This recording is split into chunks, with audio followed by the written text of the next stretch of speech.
अस्सलामुअलैकुम बच्चों, कैसे हो आप लोग? ठीक हो बच्चों? आप लोगों के साथ जो मैं टॉपिक शेयर करने लगा हूँ वो है 9th क्लास से चैप्टर नंबर 4 और टॉपिक का नाम है मेटेलिक बॉन्ड। मैं सिर्फ दो बातें आपके साथ शेयर करूंगा। सबसे पहले ये कि मेटेलिक बॉन्ड क्या होता है और ये कैसे बनता है। ठीक हो गया? तो चलते हैं जी। सबसे पहले हम देखते हैं मेटेलिक बॉन्ड क्या है। बच्चों याद रखना, वो बॉन्ड जो मेटल एटम के बीच में होता है उसे हम क्या बोलते हैं? Metallic bond. और याद रखना, ये जो मेटेलिक बॉन्ड होता है ये किसकी वजह से बनता है? फ्री इलेक्ट्रॉन्स की वजह से, मोबाइल इलेक्ट्रॉन्स की वजह से, जो मैं आगे आपको जाके दिखाऊंगा कि ये वाले मोबाइल इलेक्ट्रॉन्स हैं। तो आप याद रखना, वो बॉन्ड जो मेटल एटम के बीच में होता है due to presence of free electron, ऐसे भी है। अदरवाइज बच्चों याद रखना, ये जो मेटल एटम मैं बोल रहा हूं ये बेसिकली उस टाइम इन्होंने इलेक्ट्रॉन लूज किया होता है, इसलिए इसके ऊपर क्या चार्ज आया होता है? Positive charge. तो हम इनको पॉजिटिवली चार्ज आयन भी बोलते हैं, या हम इसको क्या बोलते हैं? Metal cation. तो आप ऐसे भी कह सकते हो कि the bond which is form between metal cation due to the presence of free electron is called metallic bond। तो हम डेफिनेशन लिखते हैं, the bond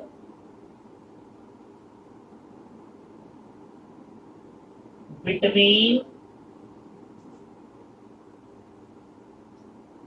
metal atoms or metal cation due to the presence of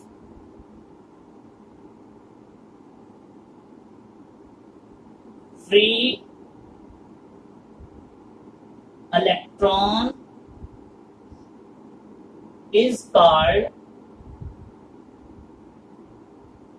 metallic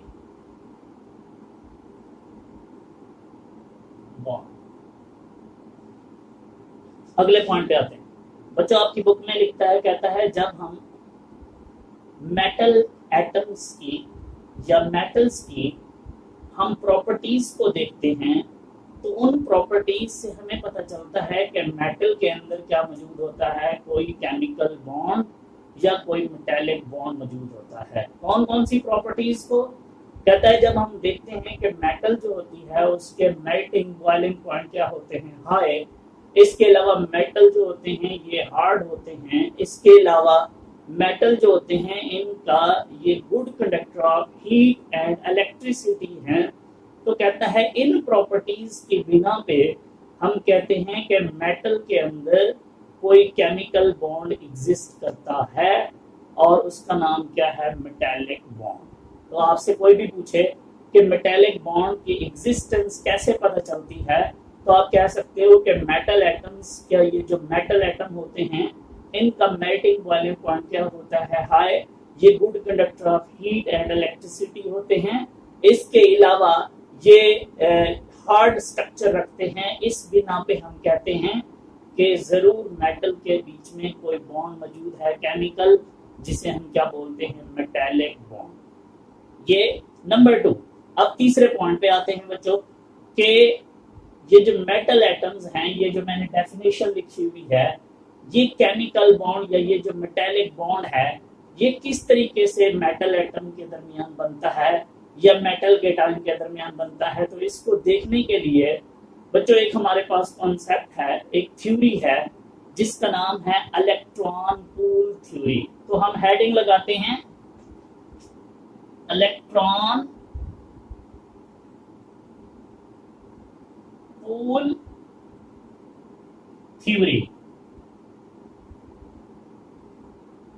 हम इसको electron सी theory भी बोलते हैं। Means बहुत ज्यादा इलेक्ट्रॉन मौजूद होंगे समुंदर जैसे, जैसे समुंदर के अंदर पानी होता है सारा, ऐसे ही यहाँ हमारे पास भी इलेक्ट्रॉन का एक पूल बना हुआ है। इलेक्ट्रॉन बहुत ज्यादा है, इसलिए इस थ्योरी का नाम हमने रखा हुआ है इलेक्ट्रॉन पूल थ्योरी, या हम इसे क्या बोलते हैं? इलेक्ट्रॉन सी थ्योरी।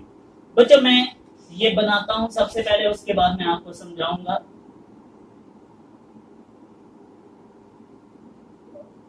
मैंने ये एक मेटेलिक बॉन्ड समझाने के लिए बच्चों आपको इलेक्ट्रॉन पूल थ्योरी समझाने लगा हूं। ये मेरे पास हैं सारे मेटल एटम।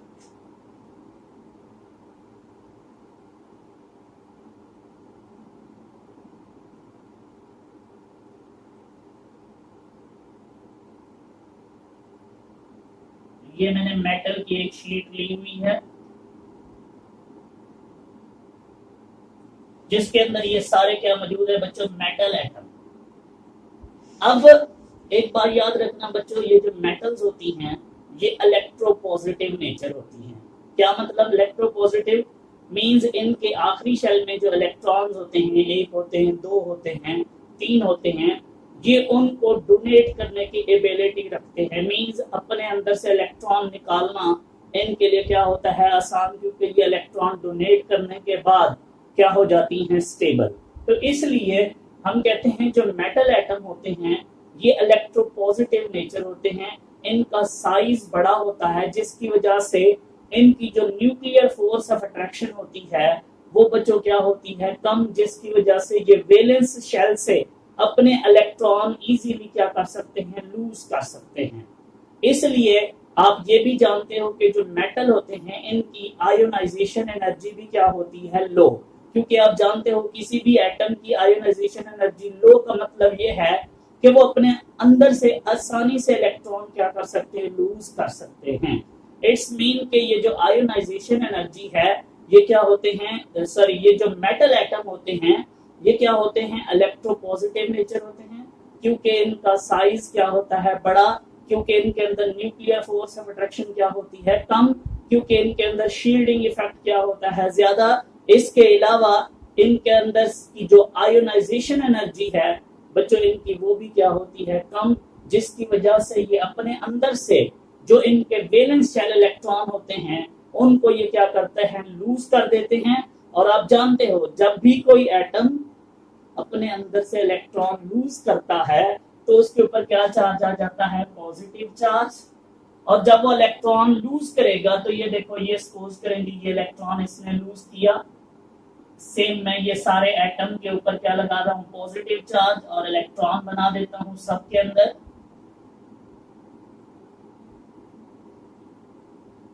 इस तरीके से बच्चों सारे मेटल एटम जो है वो अपने अंदर से इलेक्ट्रॉन क्या कर देते हैं, लूज, और अपने ऊपर क्या चार्ज कैरी कर लेते हैं, पॉजिटिव चार्ज।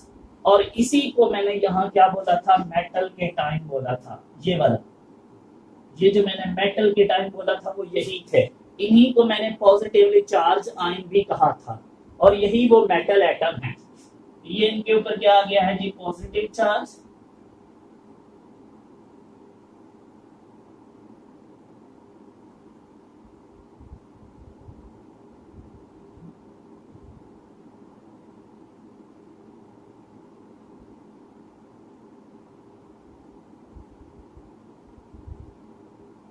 और ये देखो बच्चों, ये अंदर इलेक्ट्रॉन का क्या बन गया है, पूल, बहुत ज्यादा इलेक्ट्रॉन हो गए, इसलिए इस थ्योरी को हम क्या बोलते हैं, इलेक्ट्रॉन पूल थ्योरी। अब इन फ्री इलेक्ट्रॉन की प्रेजेंस की वजह से बच्चों यहाँ क्या पैदा होती है, इलेक्ट्रोस्टैटिक फोर्स ऑफ अट्रैक्शन। किसके बीच में, इस मेटल केटाइन और इस इलेक्ट्रॉन के बीच में, क्योंकि इसके ऊपर क्या चार्ज है, पॉजिटिव, इन इलेक्ट्रॉन के ऊपर क्या चार्ज होता है, नेगेटिव। इसी इलेक्ट्रोस्टैटिक फोर्स ऑफ अट्रैक्शन को यहाँ हम क्या बोलते हैं, मेटेलिक बॉन्ड। और यही वो मेटेलिक बॉन्ड है बच्चों जिसने इन मेटल केटाइन को या इन मेटल एटम को आपस में क्या हुआ है, जोड़े रखा हुआ है। और इसी को हम क्या बोलते हैं, मेटेलिक बॉन्ड। मींस मैं दोबारा एक दफा ये थ्योरी रिपीट कर देता हूँ बेटा। मैंने कहा कि ये मेटल एटम होते हैं, और इन मेटल एटम, इनको लिखने का तरीका यही है, आपने स्टेप बाय स्टेप काम करना है कि सर जो मेटल एटम होते हैं इनका एटॉमिक साइज क्या होता है, ज्यादा, large atomic size. Atomic size बड़ा होने की वजह से इसमें न्यूक्लियर फोर्स ऑफ अट्रैक्शन क्या होती है, कम।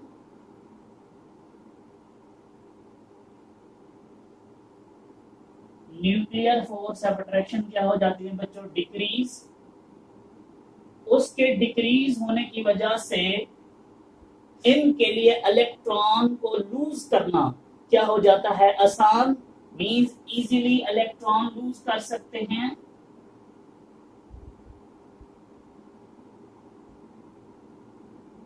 और जब ये इजीली इलेक्ट्रॉन लूज कर सकते हैं तो हम कहते हैं इनकी इलेक्ट्रोपॉजिटिव नेचर, मींस इलेक्ट्रॉन को डोनेट करने की नेचर क्या हो गई है, ज्यादा। मोर इलेक्ट्रोनेट पॉजिटिव बन जाते हैं ये। और जब बच्चों ये मोर इलेक्ट्रो पॉजिटिव बनते हैं तो हम कहते हैं इनकी आयोनाइजेशन एनर्जी भी क्या हो जाती है, लो। और इन सारी चीजों की वजह से बच्चों ये मेटल एटम अपने अंदर से इलेक्ट्रॉन क्या कर देते हैं, लूज, और अपने ऊपर क्या चार्ज कैरी कर लेते हैं, पॉजिटिव चार्ज। और इन मोबाइल इलेक्ट्रॉन्स ये जो अंदर मौजूद हैं, फ्री इलेक्ट्रॉन्स मौजूद हैं, इनके ऊपर क्या चार्ज होता है, नेगेटिव। अब इस मेटल के टाइम और इस मोबाइल फ्री इलेक्ट्रॉन के बीच में एक इलेक्ट्रोस्टैटिक फोर्स ऑफ अट्रैक्शन पैदा होती है। और वही इलेक्ट्रोस्टैटिक फोर्स ऑफ अट्रैक्शन बच्चों क्या कहलाती है, मेटेलिक बॉन्ड। और इसी मेटेलिक बॉन्ड ने इन मेटल एटम या इन मेटल केटाइन को आपस में क्या किया हुआ है, जोड़े हुए है, जिसकी वजह से इनके स्ट्रक्चर्स भी क्या होते हैं, हार्ड, और इनके मेल्टिंग बॉइलिंग पॉइंट भी क्या होते हैं, ज्यादा। और बच्चों यही वो फ्री इलेक्ट्रॉन्स हैं जिसकी वजह से हम कहते हैं मेटल्स क्या होते हैं, good conductor of heat and electricity. Mostly आपसे एग्जाम में पूछ लेता है शॉर्ट क्वेश्चन कि व्हाई द मेटल एटम या why the metal are good conductor of electricity. तो हम कहते हैं ये पूरी कहानी हम बतानी होती है हमें कि जी मेटल एटम जो है वो good conductor of heat and electricity इसलिए होते हैं क्योंकि उनके पास क्या मौजूद होते हैं, फ्री इलेक्ट्रॉन्स या मोबाइल इलेक्ट्रॉन्स। और इन्हीं मोबाइल इलेक्ट्रॉन्स की वजह से बच्चों याद रखना मेटल एटम क्या समझे जाते हैं, good conductor of heat and electricity. तो बच्चों ये था हमारा टॉपिक जिसमें हमने 3 बातें सीखी। सबसे पहले मेटेलिक बॉन्ड क्या होता है, नंबर 2 मेटेलिक बॉन्ड की एग्जिस्टेंस का कैसे पता चलता है, नंबर 3 मेटेलिक बॉन्ड बनता कैसे है, और जिसके अंदर मैंने आपको किससे हेल्प ली, इलेक्ट्रॉन पूल थ्योरी, या हम इसको क्या बोलते हैं, इलेक्ट्रॉन सी थ्योरी। तो बच्चों ये था टॉपिक। उम्मीद करता हूँ कि आप इसको एंजॉय करोगे। Thank you so much. Good luck. अल्लाह हाफिज़।